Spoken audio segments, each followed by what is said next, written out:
ഭക്തി എന്ന് പറയുന്നത് എന്നെ സംബന്ധിച്ചിടത്തോളം എനിക്ക് എപ്പോഴും ഒരു പോസിറ്റീവ് എനർജിയാണ് കേട്ടോ തരാറുള്ളത്. അതുകൊണ്ട് തന്നെ ക്ഷേത്രത്തിൽ പോകുന്ന കാര്യത്തിനായാലും ഇതുപോലുള്ള ഘോഷയാത്രയുടെ കാര്യങ്ങൾക്കായാലും എനിക്ക് എപ്പോഴും ഭയങ്കര താല്പര്യമാണ് കേട്ടോ. ഇതെൻ്റെ വീടിനടുത്തുള്ള ഒരു ക്ഷേത്രത്തിലെ കാവടി ഘോഷയാത്രയാണ് കേട്ടോ ഈ കാണുന്നത്.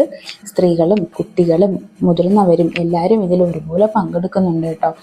ഞാനും ഈ ഘോഷയാത്രയുടെ കൂടെ അമ്പലത്തിലേക്ക് പോവാണ്. പോയിട്ട് പെട്ടെന്നൊന്ന് തൊഴുതിട്ട് വരാമെന്ന് പറഞ്ഞിട്ടാണ് ഞാൻ പോകുന്നത് കേട്ടോ. എന്താണെന്ന് വെച്ചാൽ എനിക്കിന്ന് കുറച്ച് സമയം കൂടുതൽ ആവശ്യമുണ്ട്.